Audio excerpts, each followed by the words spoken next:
Bonjour, aujourd'hui c'est le 29 juin. Notre lecture aujourd'hui est toujours dans Romains chapitre 8, verset 23. Et nous allons juste lire une petite partie de ce verset où il dit ceci: Nous soupirons en nous-mêmes en attendant l'adoption. Nous soupirons en nous-mêmes en attendant l'adoption. Nous soupirons parce que nous attendons cette adoption. Nous soupirons parce que nous vivons dans un corps d'une très grande fragilité. Et nous avons là de grands ennemis. Nous avons notre propre corps qui est en train de mourir. Hein? Et nous sommes aussi dans une... Il a toujours en nous cette chair qui nous empêche en fait de vivre pleinement le salut que nous avons reçu.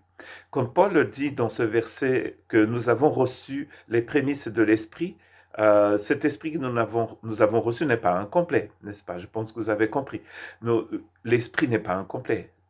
Le souci ici n'est pas l'esprit. Le souci ici, c'est que nous attendons la rédemption complète de notre corps. Le souci, c'est que nous vivons dans une très grande fragilité. Et en plus de vivre dans cette fragilité, comme Jésus lui-même a dit dans Jean chapitre 16, verset 33, « Je vous ai dit cela afin que vous ayez la paix en moi. Vous aurez à souffrir dans le monde, mais prenez courage, moi j'ai vaincu le monde. Vous aurez à souffrir. » Jésus n'a jamais caché à ses disciples que leur vie avec lui serait difficile.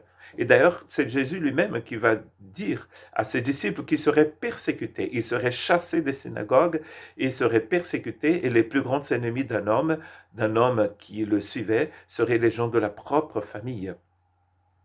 C'est peut-être pas le cas de ceux qui nous regardent aujourd'hui, qui vont regarder cette vidéo un jour, mais il y a énormément de pays où nos frères et sœurs sont fortement persécutés. Persécutés parce ils appartiennent au Seigneur. Dans le monde, vous aurez à souffrir, dit Jésus. La souffrance, c'est déjà d'être dans ce monde, car nous avons dans notre esprit l'Esprit de Dieu. Donc nous avons goûté à la vie éternelle, mais nous vivons toujours dans ce monde.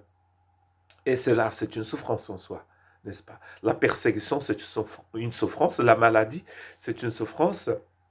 Le fait de pouvoir tomber en tentation, c'est une souffrance aussi. Nous sommes testés quotidiennement dans notre chair, n'est-ce pas? Mais nous avons l'espérance de la résurrection du corps et nous avons l'espérance de vaincre pour toujours les soucis de la chair.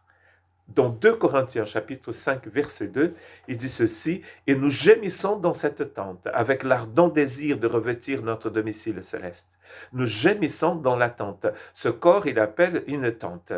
Mais nous attendons un corps nouveau, un corps qui sera complètement différent de celui-ci, même s'il pourra avoir la même apparence, mais il ne sera pas composé des cellules, il ne sera pas composé des atomes, il ne sera pas composé d'une matière qui ne peut pas résister à l'éternité, qui ne peut pas en plus hériter le royaume de Dieu, nous dit Paul dans 1 Corinthiens chapitre 15, appelé aussi le chapitre de la résurrection.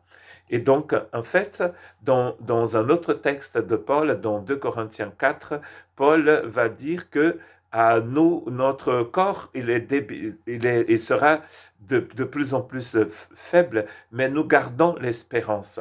Et aux Éphésiens, il dit que nous sommes sauvés en espérance. Ça ne veut pas dire qu'on n'est pas sauvé par la foi, mais c'est-à-dire que nous espérons quelque chose de plus grand qui va arriver quand on aura finalement goûté à la résurrection de ce corps et quand la chair sera complètement vaincue en nous. Quels encouragements ce texte nous donne. Il nous aide à méditer sur ce qui va venir, sur ce cadeau que Dieu nous a déjà donné et qui sera manifesté en nous.